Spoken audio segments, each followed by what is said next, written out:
ये क्लास आपकी 20 जनवरी 2023 को सीटेट द्वारा कराए गए एग्ज़ाम में हिंदी के जो सारे क्वेश्चन हैं ये हम यहाँ देखेंगे।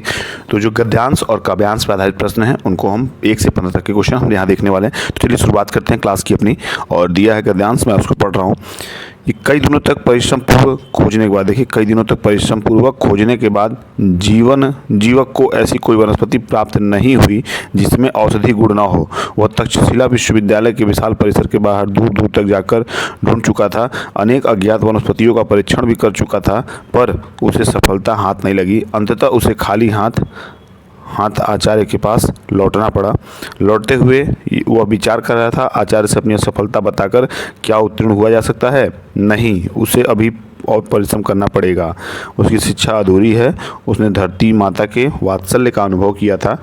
प्राणियों के पोषण और रक्षण के लिए प्रकृति द्वारा दिए गए वरदानों से वह परिचित हुआ था। उसके मन में यह बात कचोट रही थी कि प्रकृति से इतनी अमूल्य जैव संपदा पाकर हम कृतज्ञ क्यों नहीं होते। कितने जड़मती हैं वे लोग जो इसे नष्ट करते हैं।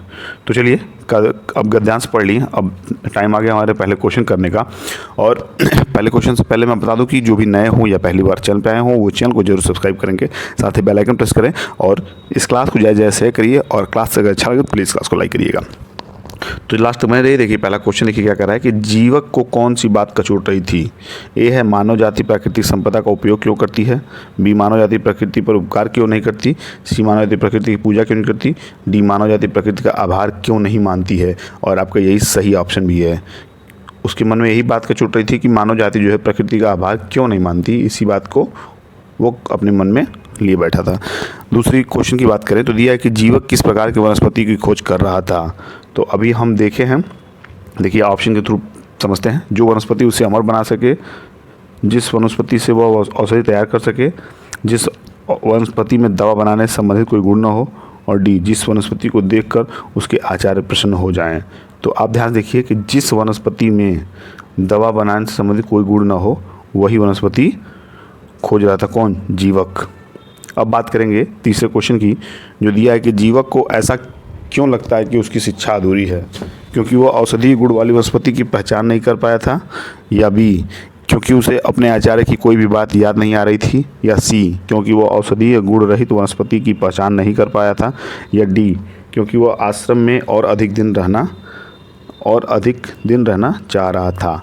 तो देखिए आप, क्योंकि वह औषधीय गुण रहित वनस्पतियों की पहचान नहीं कर पाया था इसीलिए उसकी शिक्षा अधूरी लग रही थी। अंततः वो खोज नहीं पाया था, इसलिए वो जो यूज़फुल न थे उनको भी वह प्रैक्टिकल किया था, उन पे भी वो जांचा परखा था कि वो पौधे कैसे हैं, लेकिन अंततः उसको नहीं मिला था।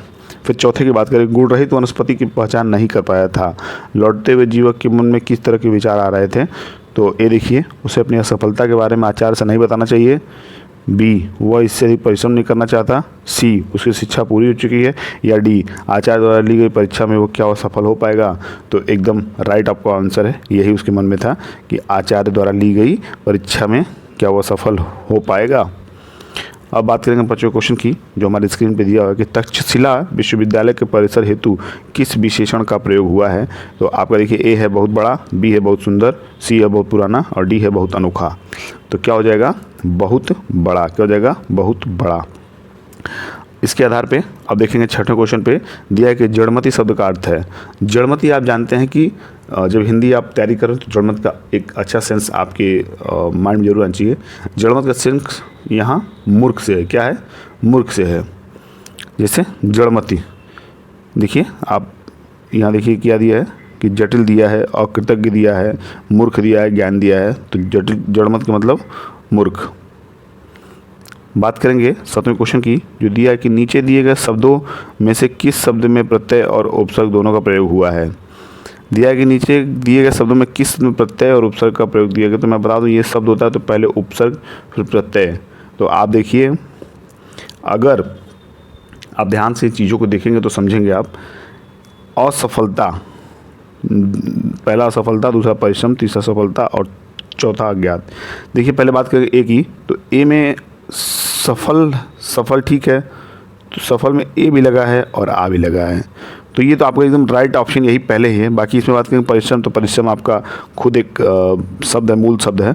यहाँ देखिए सफलता, तो इसमें ता जो यूज़ हुआ है, इसमें ज्ञात में अ यूज हुआ है, तो आप देखेंगे ध्यान से तो ए वाला जो ऑप्शन आपका ये सही हो जाएगा, असफलता। अब बात करेंगे 8वें क्वेश्चन की। दिया है कि जैव संपदा का समास विग्रह है। जैव संपदा की समास विग्रह है, क्या हो जाएगा? तो मैं बता दूं कि जैव की संपदा क्या हो जाएगी? जैव की संपदा। इसमें तत्पुरुष समास है। क्या है? तत्पुरुष समास। देखिए मैं बता रहा हूँ इसको, तत्पुरुष समास, नोट कर लीजिएगा कहीं, तत्पुरुष समास। अब आपकी मैथ की क्लास जल्दी आने वाले हैं। मैथ ज़्यादा से ज़्यादा हम जल्दी मैथ पूरा कवर करेंगे, क्योंकि मेरे पास जो है कुछ संसाधन कमी थी, अब वो आने वाली है। और उसके बाद में मैथ की क्लासेस जो है डेली बेसिस पे आपको मैथ के 3-4 क्लासेस जो देके आपके सीटेट का जो प्रीवियस ईयर मैं उसको ख़त्म कर दूंगा। तो आप देख चुके हैं कि जैव संपदा जो है, जैव की संपदा और ये तत्पुरुष समास था। वात्सल्य का अर्थ है, आप ध्यान दिए होंगे जब हिंदी में पढ़ेंगे तो वात्सल्य आपको बहुत बार देखने को मिला होगा, बहुत बार।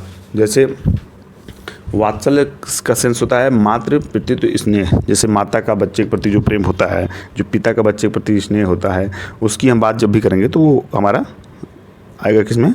वो हमारा आएगा वात्सल्य में। अब बात करेंगे हम काव्यांश की, जो दिया है कि 10 से 15 तक का निर्देश है। देखिए दिया क्या है, उसको पढ़ते हैं हम डायरेक्ट। पथ भूल न जाना पथिक कहीं, पथ में कांटे तो होंगे ही, दुर्वा दल सरिता सर होंगे, सुंदर गिरिवन वापी होंगे, सुंदर सुंदर निर्झर होंगे, सुंदरता की मृत तृष्णा में। पथ भूल न जाना पथिक कहीं, जब कठिन मार्ग कर्म पगडंडी पर राही का मन उन्मुख होगा, जब सपने सब मिट जाएंगे कर्तव्य मार्ग सम्मुख होगा, तब अपनी प्रथम विफलता में पथ भूल न जाना पथिक कहीं। तो इस तरह जो है आपका काव्य जो यहाँ पे काव्यांश रहा, उसका रीड किए उसको, और उसके आधार पे हम अपने प्रश्न करने का प्रयास करेंगे। तो 10वां नंबर देखिए, पहला क्वेश्चन इसका दिया है कि कवि किस पथ को न भूलने की बात कर रहा है। तो अभी आप पढ़े हैं किसको? आप कर्तव्य पथ को। किसको? कर्तव्य पथ को। बात करेंगे 11वें क्वेश्चन की। दिया है कि किस स्थिति में पथिक द्वारा पथ भूल जाने की आशंका है। तो अभी आप जो भी काल पढ़े हैं उसको देखिए ध्यान से। सौंदर्य के प्रति आसक्ति, सौंदर्य के प्रति आसक्ति, सौंदर्य के प्रति आसक्ति।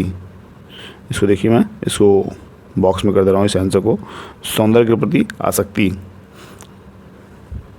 अब बात करेंगे 12वें क्वेश्चन की, जो दिया है कि तब अपनी प्रथम विफलता में पंक्ति का भाव है। तब अपनी प्रथम विफलता में पंक्ति का भाव है, यानी कि अपनी पहली सफलता में, अपनी पहली हार के समय, अपनी पहली विजय के पल, या डी कठिन कर्म की पगडंडी पर चलते हुए फल मिलने पर।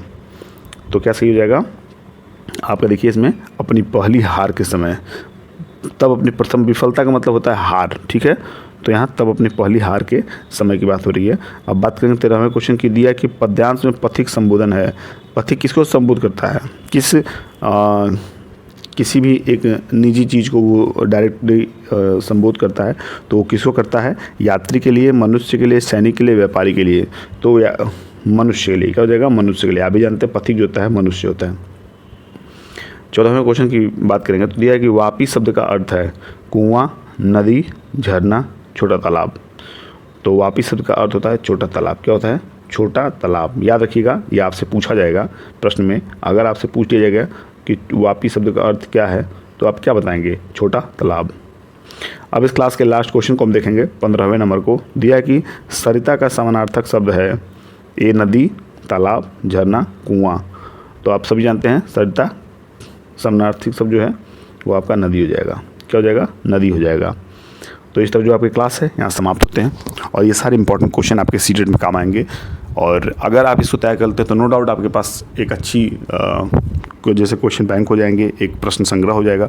इसको आप जरूर तैयार करिए। आप अगर भूल जा रहे हैं क्वेश्चंस को, फिर से क्लास को देखिए, रिवाइंड करके देखिए, फॉरवर्ड करके देखिए, लेकिन देखिए जरूर, क्योंकि सारे क्वेश्चंस आपके इंपॉर्टेंट हैं और आए हुए हैं। तो प्लीज़ आप मस्ट वॉच करते रहिए अपने क्लासेस की, और मेरे ढेर सारी शुभकामनाएं आपको अपने एग्ज़ाम के लिए। तो चलिए मिलते हैं अगली क्लास में, तब तक के लिए बाय बाय, टेक केयर।